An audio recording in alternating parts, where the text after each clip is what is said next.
Welcome to the Shipping Podcast, where I meet interesting maritime professionals sharing their passion for the shipping industry and their everyday job. I am your host. My name is Lena Gothberg.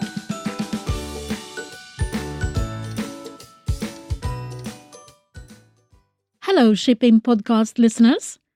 Welcome back to the 95th episode of the Shipping Podcast.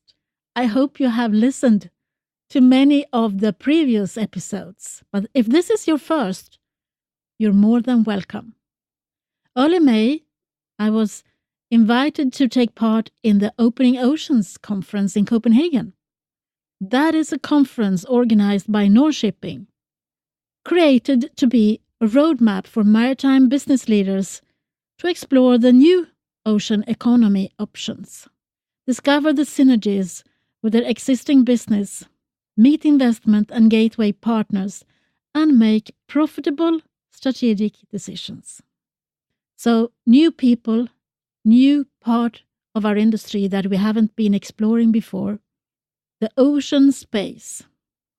And today I am going to introduce you to Daniela Fernandez, a very passionate young woman who has started a network for young people called the Sustainable Ocean Alliance, and she's based in San Francisco, USA.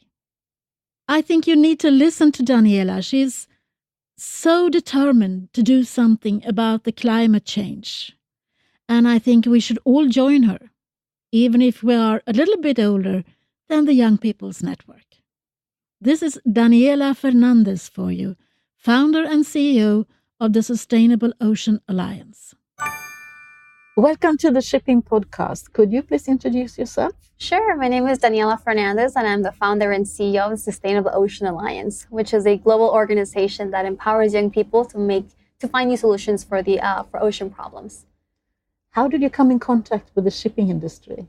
So I came in contact with the ship industry through the ocean space. It's a very small world, and what we're trying to do is engage young people in every single sector, whether it is shipping or fisheries or plastic.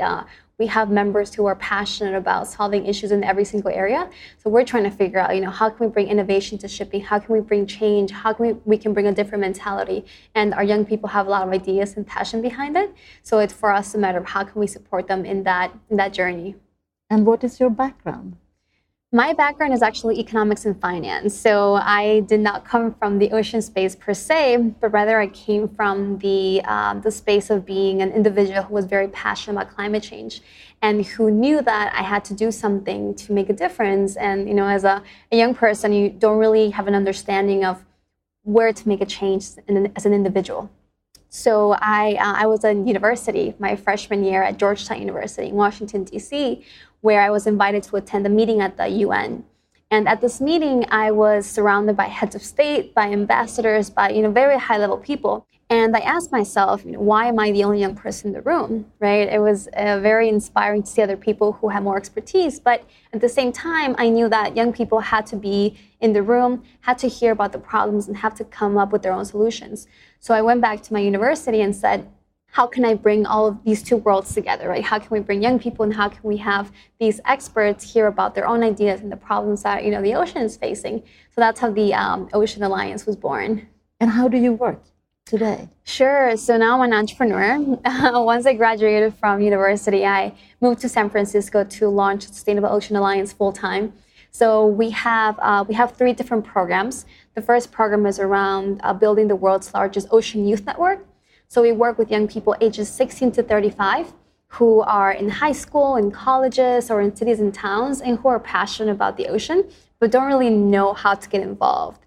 So what we do for them is we provide them with leadership opportunities. We give them a chapter at their city, town, high school, college, where they can come together with other like-minded young people and create community projects or grassroots projects, which we then support by giving them training through webinar series, leadership opportunities, you name it.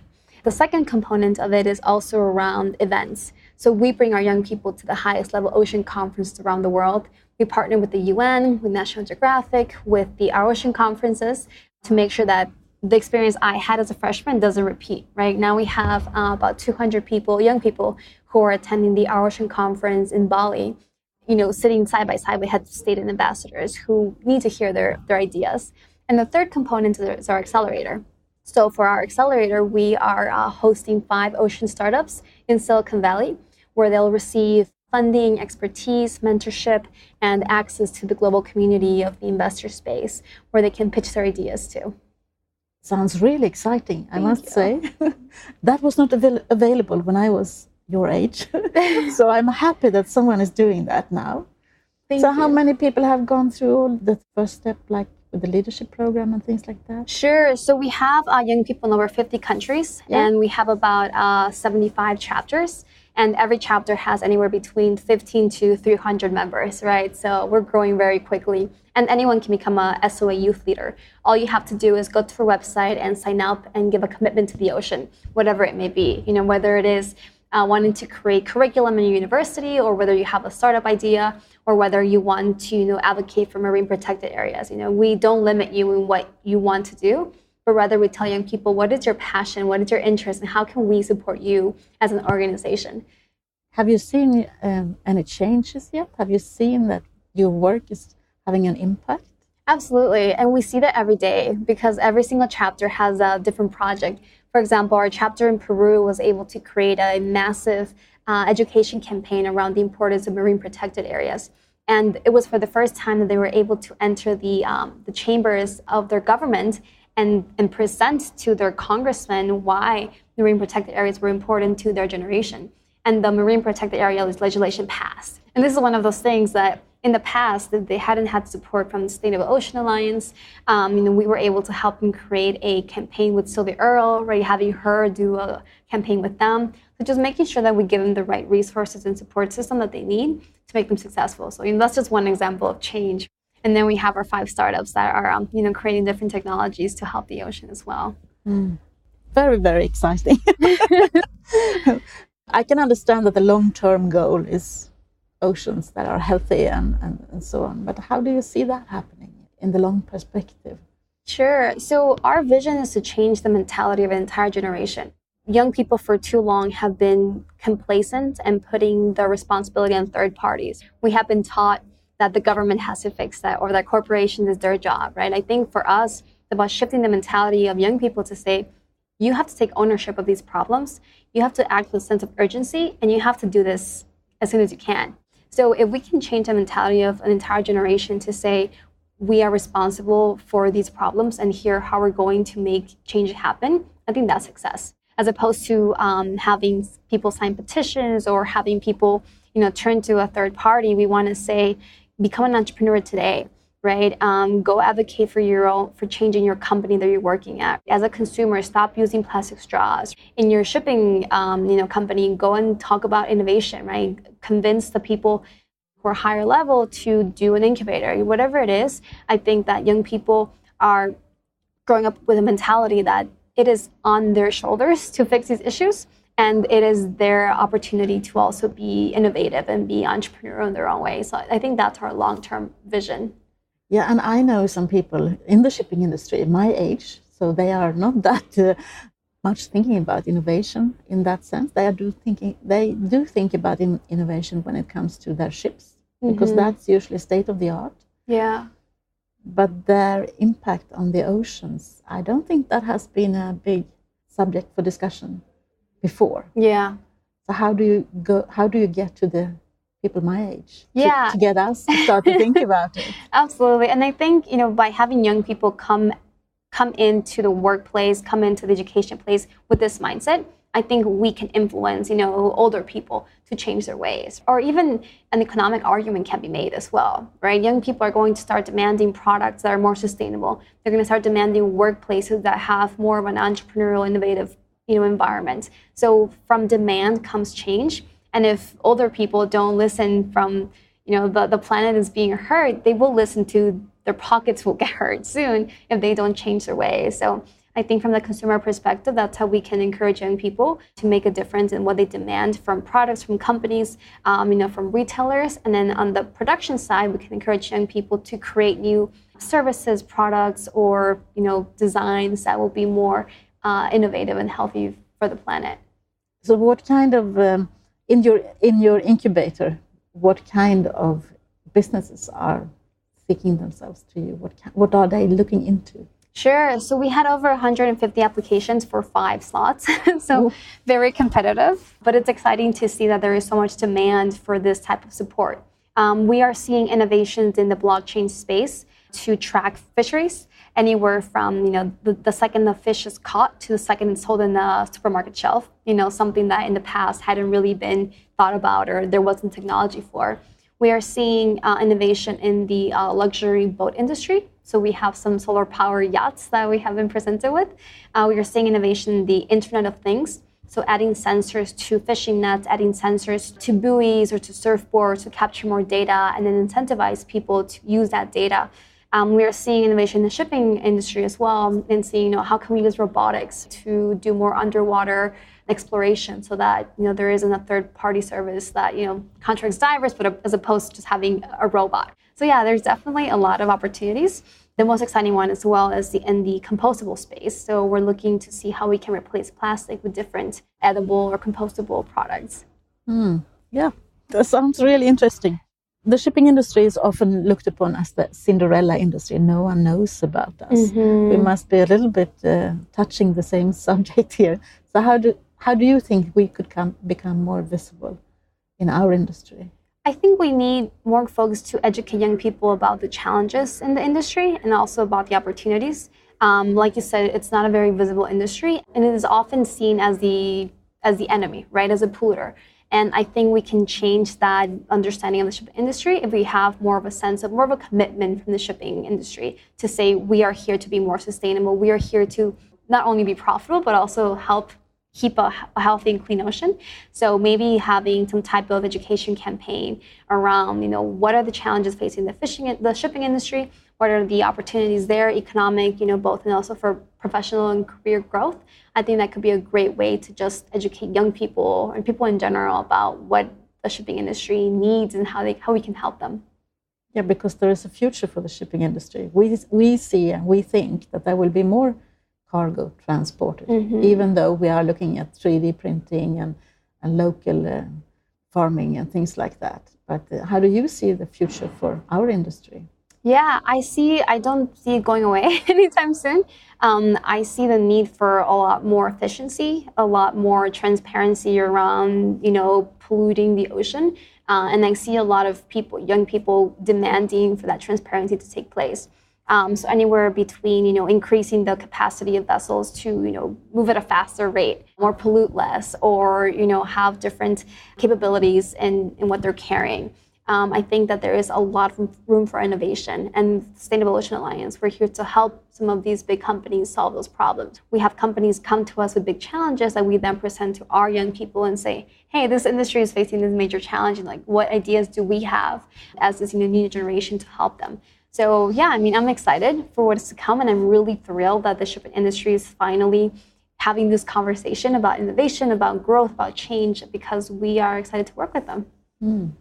Who do you think I should meet the next? Who would you be interested in listening to in a shipping podcast? I think a great person to chat with is Peter Thompson, the UN Ocean Envoy. He is leading the charge in thinking about how we can build partnerships around the ocean space. So I think you'll have a great insight to say, who are the players from both the high-level government perspective, but also from the corporation and NGO standpoint that can help move this conversation forward. And I think the shipping industry folks might really enjoy talking to him. I'm lucky to have a slot time with him after speaking to you. Perfect. Well, there you go. I knew it. Thank you very much, Daniela. Thank you for taking the time to speak to me. Thank you so much. This has been very exciting, and I wish you the best of luck. Thank you. Thank you, Daniela. You have inspired me, and I wish that many of our maritime people would want to join forces with you and open these boxes where we have put ourselves and maybe see if we see the same things and collaborate so that we can together think outside the boxes where we have boxed ourselves in. I think it's time to speak about the lingo that is being used in this shipping podcast. And then I'm not referring to the mariner's lingo, the language that we speak usually, to show that we belong to the same tribe or we talk about things that no one other understands. But it's the same in every industry. No, I'm thinking about the new lingo that is being introduced to us from the startup world. It's important for us to understand how we could access the new ideas and the startups and maybe work together, and also to see some trends that is taking place right now. So we have the incubator, the business incubator, which is often governmentally funded. There is no other equity in there. But it's a company or a place that helps new companies and startup companies to develop by providing management training or office space or things like that. It's a new thing in our industry. Maybe you have come across the same thing before, but incubator, that is something you need to understand. Then we got the Accelerator, and that is a place for startups where you could find finance and funding. Ideas that comes into this Accelerator. There is a program which includes investment, connections, mentorship, organizational components, and it usually culminates in a public pitch. It's open to everyone, but highly competitive. You need to fight for your place in this Accelerator. Most of them are found in Silicon Valley, and they are privately funded as an investment fund. And then we have the corporate accelerators, programs or subsidiaries of larger corporations that acts like a startup accelerator. So where should all these new ideas, which is coming into the maritime world, where should they find other people, like-minded people, thinking the same? And where should the funding come from? It's interesting, and I can see that they are popping up a little bit everywhere around the world, these incubators and the accelerators, as you were listening to Nir in the last episode. And there are more to come. The shipping industry is global, and it's a business with a lot of capital and investments. But maybe it's not that big on the startup scene. So maybe we should work together instead and try and pave the way for the newcomers instead of trying to hide our heads in the sand again, which is what we usually do. I welcome all the new startups. I welcome the accelerators and the incubators. But I think maybe more people should look into this and see what is going on and where is the funding coming from and where could the best ideas actually be harvested. Okay, that's my thought for this week. There are a few more keynote speakers from the Opening Oceans conference in Copenhagen, and they will talk a little bit about the ocean and the business opportunities in there. But that is not until the next episode. So I have to go now. From me to you, over and out. Thank you for listening to the Shipping Podcast. Don't forget to tell everyone that you meet that there is a shipping podcast available and that they should download it and listen to the maritime professionals who are sharing their passion for the shipping industry.